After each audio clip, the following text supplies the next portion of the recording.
8 বছরের মেয়ের যদি কল্লা শরীর থেকে কাইটা আলাদা করে ফেলা হয়, এতটা ছোট্ট মাসুম মেয়ে, ও আখিরাতে গিয়ে কি বলবে, আল্লাহর কাছে কি বলবে?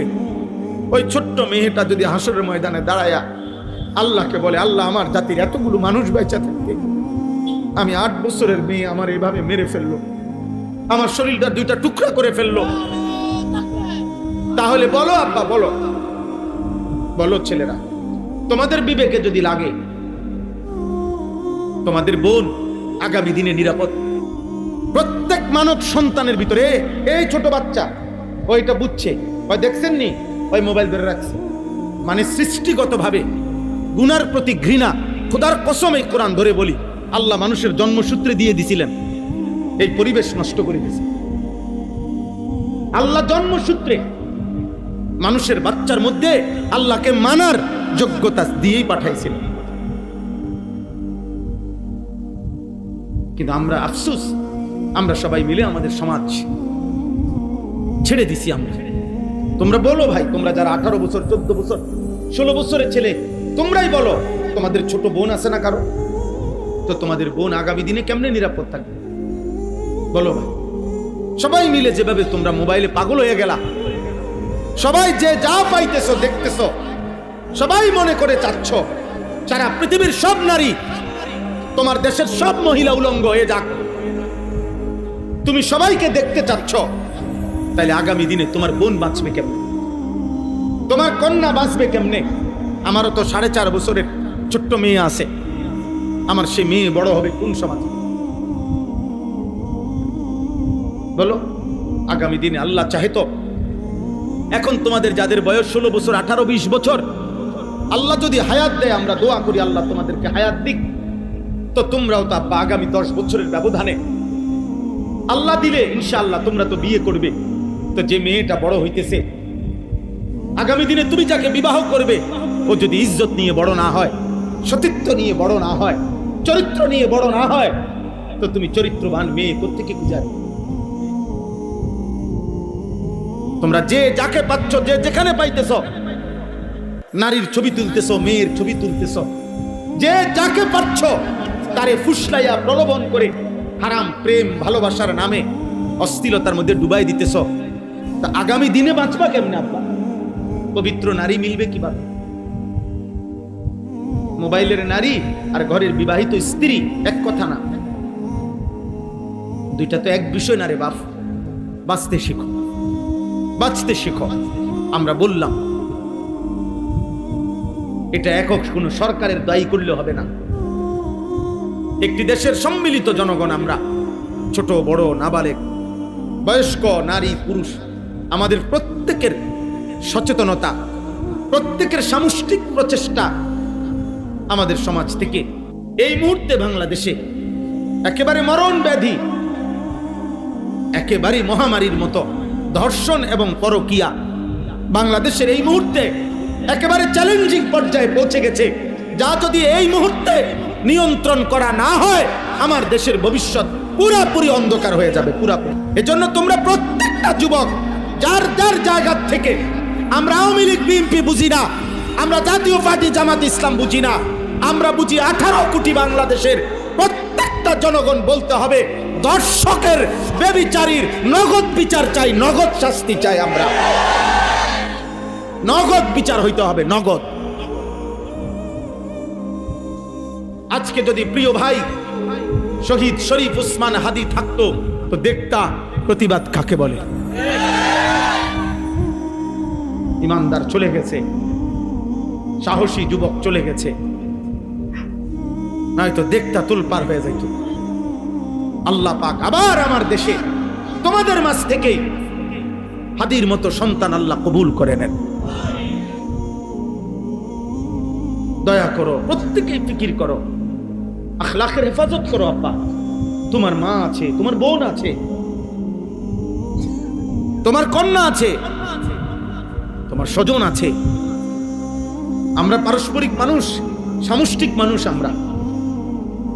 আমরাই সবাই সবাই আত্মীয় স্বজন, আমরা সবাই সবাই আপনজন। আমাদের মা, আমাদের বোন আমাদের নারী, আমাদের কন্যারা যদি আমাদের সমাজে নিরাপদে থাকতে না পারে, যেখানেই লাঞ্ছিত হয়, যেইখানেই হোক, যার দ্বারাই হোক, সেটাই চরম ঘৃণিত এবং তার বিরুদ্ধেই প্রতিবাদ করা আমাদের দায়িত্ব। সে যেই হোক, আমার ঘরের হোক, আপনজন হোক আর দূরের হোক, আমার সমগোত্রীয় হোক অথবা অন্য গোত্রের হোক, ধর্ষক ধর্ষকই, ব্যভিচারী ব্যভিচারী, আমরা ধর্ষককে থুতু মারি, আমরা ব্যভিচারীকে আমরা থুতু মারি, চরিত্রহীনকে আমরা ঘৃণা করি, ঘৃণা করি। আল্লাহর নবী সাল্লাল্লাহু আলাইহি সাল্লাম বলেছেন, দুইটা পাপ মারাত্মক, একটা হলো জিনা, ব্যভিচার, নারীর সাথে হারাম সম্পর্ক, আরেকটা হলো মদ পান করা, নেশা করা, নেশা। খোদার কসম হাদিসে আছে, নবীজি বলছে, যে নেশা করে এবং জিনা করে, প্রিয় ভাই মনে রাখেন, আল্লাহর নবী বলেন, জিনাকার যখন জিনা করে, নেশাখোর যখন নেশা করে, এর ঠিক তার পূর্ব মুহূর্তে আল্লাহ ওই নাফরমানের কলিজার থেকে ঈমান টেনে বাইর করে ফেলে, যেভাবে গায়ের জামা খুলে ফেলে। নবীজি হাদিসে উদাহরণ দিয়েছেন। নবীজি সাল্লাল্লাহু আলাইহি সাল্লাম বলেন, মান শারিবাল খামরা মান জানা ওয়া শারিবাল খামরা, যে ব্যভিচার করে এবং মদ পান করে, আল্লাহ তার অন্তর থেকে নাজা আল্লাহু মিন কলবিহিল ঈমান, আল্লাহ তার অন্তর থেকে ঈমান এভাবে খুলে ফেলে, কামা ইয়াখলাউল ইনসানু আল কামিসা মিন রাসিহি, মানুষ যেমন তার গায়ের জামা খুলে ফেলে। আল্লাহ যেন বলে, নারীর সাথে হারাম সম্পর্ক করতে যাচ্ছ, বেঈমান, দাঁড়া, আমার ঈমান আমারে দিয়া যা, যা এবার যা, যা বেঈমান, এবার যা। আল্লাহ যেন মদখোর নেশাখোরকে বলে, নেশাখোর, গাঁজাখোর, ফুট্টাখোর, বাবাখোর, নেশা করতে যাচ্ছ, দাঁড়া, আমার ঈমান আমারে দিয়া যা, যা এবার যা, এবার যাও। বলেন নাউযুবিল্লাহ। কত বড় বিপদের কথা ভাই। এই ঈমান যদি আর ফেরত না আসে, এই ঈমান যদি আর ফেরত না আসে, তো চিরস্থায়ী জাহান্নাম। ঈমানবিহীন কবরে গেলে চিরস্থায়ী জাহান্নামী না? কথা বলে না তো? এই অবস্থায় যদি মৃত্যু হয়, উলঙ্গ ছবি দেখতে দেখতে তুমি যে রাত গভীরে ঘুমায় গেলা, আর যদি ঘুম না ভাঙে, প্রতিদিন সারা পৃথিবীর আন্তর্জাতিক রিপোর্ট এটা, প্রত্যেক দিন সারা পৃথিবীতে প্রতি বছর কয়েক মিলিয়ন মানুষ শুধু ঘুমেই মারা যায়। এটা আন্তর্জাতিক হিসাব, কয়েক মিলিয়ন। 1 মিলিয়ন মানে 10 লাখ, 10 লক্ষ হলে 1 মিলিয়ন হয়। এরকম কয়েক মিলিয়ন মানুষ, মানে কোটি কোটি মানুষ ঘুমেই মরে যায়। আর ঘুম, আমার নিজস্ব জানাশোনা, আমার আত্মীয়র মধ্যে 2 জন মানুষ এমন, 2 জন, একজন মাঝ বয়সী, আরেকজন একটু বয়স্ক, ঘুমের মধ্যে মারা গেছে। জলজ্জান্ত মানুষ, একজন প্রফেসর, শুইছে রাত্রে, ভালো মানুষ, সকালবেলা দরজা ভাঙ্গা, জানালা, আরে চিটকারি ভাঙ্গা, এরপরে বাইর করছে মরা। এই জন্য আমরা তোমাদের ভালোর জন্য বলছি, আমি কঠোর বললাম, শক্ত বললাম, আমার সমাজ অনিরাপদ হয়ে গেছে। প্রতিদিন পত্রিকার পাতা দেখেন, আপনারা খবর শুনেন, বাবা চাচা যারা আছেন, আপনারা একটু খবর শুনেন, পরকীয়া কি পরিমাণ। নারী পুরুষকে হত্যা করে, পুরুষ নারীকে হত্যা করে, নারী আরেক পুরুষের জন্য নিজের কোলের বাচ্চা মাইরা ফেলে। এরকম জঘন্যতা পৃথিবীতে তো আইয়ামে জাহিলিয়াতে, সেই ইসলাম পূর্ব বর্বর যুগতে এমন কাহিনী ছিল। এ কোন সমাজ আমাদের? এ কোন পৃথিবীতে আমরা আসছি? নারীর স্বামী আছে, অন্য পুরুষ খুঁজে, পুরুষ স্ত্রী আছে, অথচ নাফরমান ব্যভিচারী অন্য নারী তালাশ করে। আস্তাগফিরুল্লাহ, আস্তাগফিরুল্লাহ। আরে কি আশ্চর্য কথা! আপনারা দেখেন পত্রিকার রিপোর্ট, প্রতিদিনকার রিপোর্ট শুনেন, চ্যানেলের খবরগুলো শুনেন, কি বলে প্রতিদিন। এই জন্য আমরা আলহামদুলিল্লাহ জায়গায় জায়গায় এতটুকু। এবার আসেন একটু এদিকে বলি, এদিকে বলি মানে হলো, রাত্রি যত অন্ধকার হয়, রাত যত গভীর হয়, এ কথাও সত্য, আলো তত কাছায়া যায়। এখন বাজে মাত্র 9:22, বোঝা গেল এখনো রাত বাকি অনেক। কিন্তু যদি বাজে রাত 3টা, অন্ধকার যদিও খুব গভীর, কিন্তু বুঝতে হবে ভোর কাছায় গেছে, সকাল কি হয়ে গেছে, কাছায় গেছে, আলো কাছায় গেছে।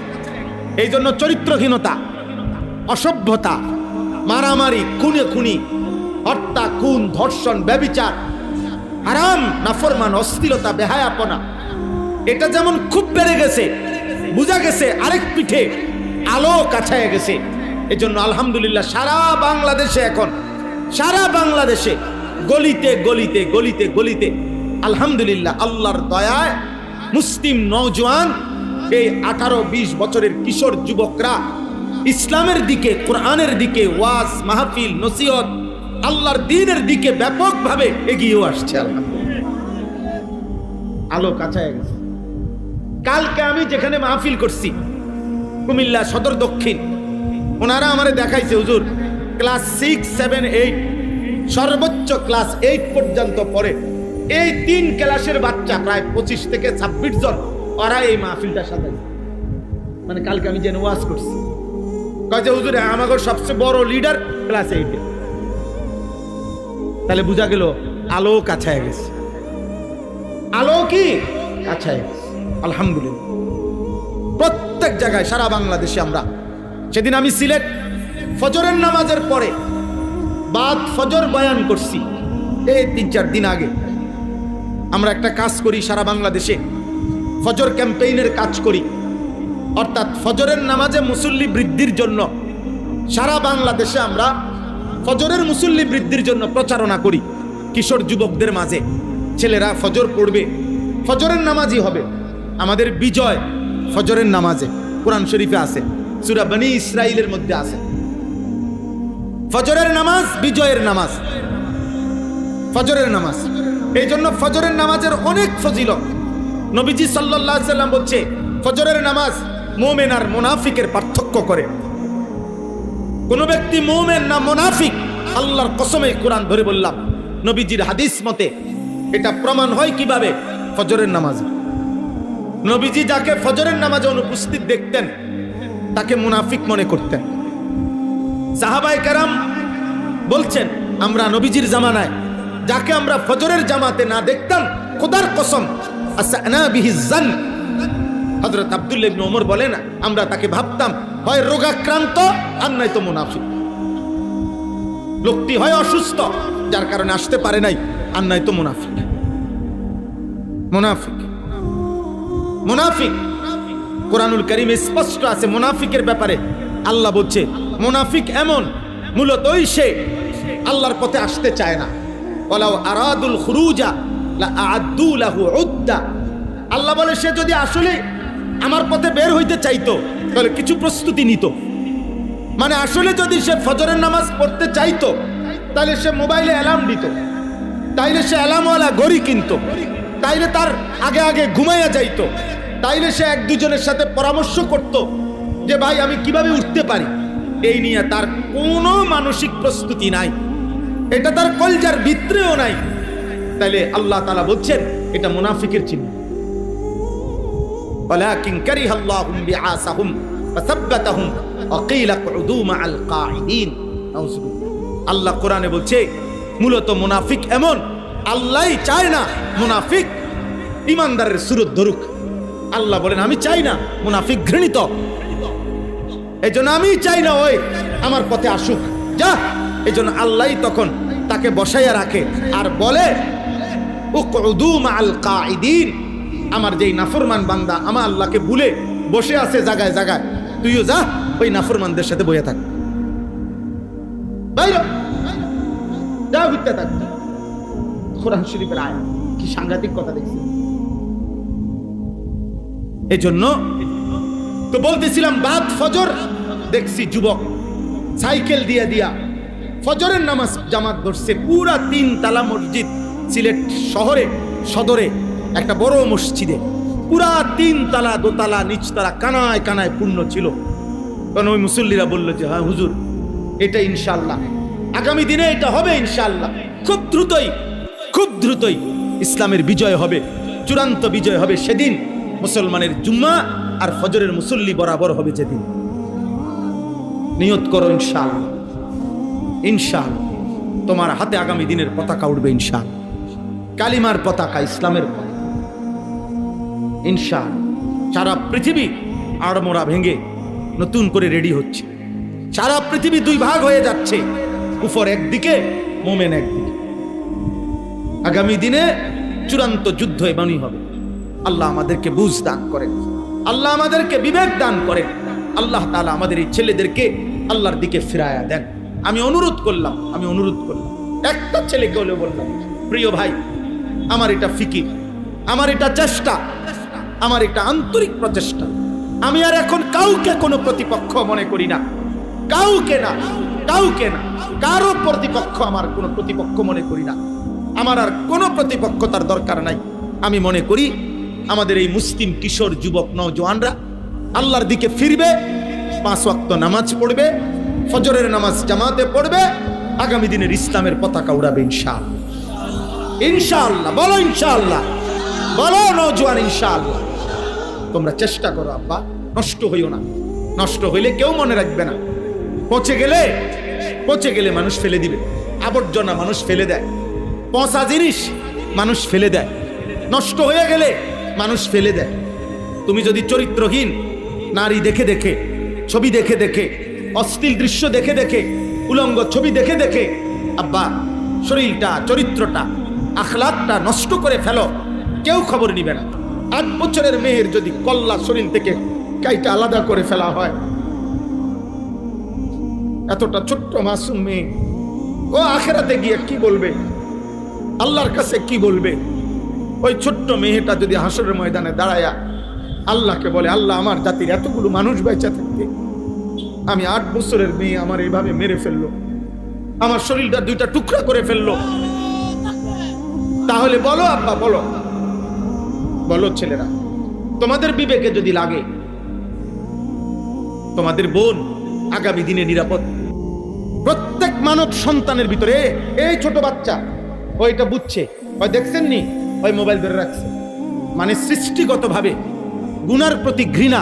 খোদার কসম, এই কোরআন ধরে বলি, আল্লাহ মানুষের জন্মসূত্রে দিয়ে দিছিলেন, এই পরিবেশ নষ্ট করে দিয়েছে। আল্লাহ জন্মসূত্রে মানুষের বাচ্চার মধ্যে আল্লাহকে মানার যোগ্যতা দিয়েই পাঠাইছিলেন। কিন্তু আমরা আফসোস, আমরা সবাই মিলে আমাদের সমাজ ছেড়ে দিছি আমরা। তোমরা বলো ভাই, তোমরা যারা 18 বছর, 14 বছর, 16 বছরের ছেলে, তোমরাই বলো, তোমাদের ছোট বোন আছে না কারো? তো তোমাদের বোন আগামী দিনে কেমনে নিরাপদ থাকবে বলো ভাই? সবাই মিলে যেভাবে তোমরা মোবাইলে পাগল হয়ে গেলা, সবাই যে যা পাইতেছো দেখতেছো, সবাই মনে করে চাচ্ছ সারা পৃথিবীর সব নারী, তোমার দেশের সব মহিলা উলঙ্গ হয়ে যাক, তুমি সবাইকে দেখতে চাচ্ছ। তাইলে আগামী দিনে তোমার বোন বাঁচবে কেমনে? তোমার কন্যা বাঁচবে কেমনে? আমারও তো 4.5 বছরের ছোট্ট মেয়ে আছে, আমার সে মেয়ে বড় হবে কোন সমাজে বলো? আগামী দিনে আল্লাহ চাহে তো, এখন তোমাদের যাদের বয়স 16 বছর, 18, 20 বছর, আল্লাহ যদি হায়াত দেয়, আমরা দোয়া করি আল্লাহ তোমাদেরকে হায়াত দিক, তো তোমরাও তো আগামী 10 বছরের ব্যবধানে আল্লাহ দিলে ইনশাআল্লাহ তোমরা তো বিয়ে করবে। তো যে মেয়েটা বড় হইতেছে, আগামী দিনে তুমি যাকে বিবাহ করবে, ও যদি ইজ্জত নিয়ে বড় না হয়, সতীত্ব নিয়ে বড় না হয়, চরিত্র নিয়ে বড় না হয়, তো তুমি চরিত্রবান মেয়ে কোত্থেকে খুঁজে? তোমরা যে যাকে পাচ্ছ, যে যেখানে পাইতেছ, নারীর ছবি তুলতেছ, মেয়ের ছবি তুলতেছ, যে যাকে পাচ্ছ তারে ফুসলাইয়া প্রলোভন করে হারাম প্রেম ভালোবাসার নামে অশ্লীলতার মধ্যে ডুবাই দিতেছ। তা আগামী দিনে বাঁচবা কেমনে আব্বা? পবিত্র নারী মিলবে কিভাবে? মোবাইলের নারী আর ঘরের বিবাহিত স্ত্রী এক কথা না, দুইটা তো এক বিষয় না রে বাপ। বাঁচতে শিখো, বাঁচতে শিখো। আমরা বললাম এটা একক কোনো সরকারের দায়ী করলে হবে না।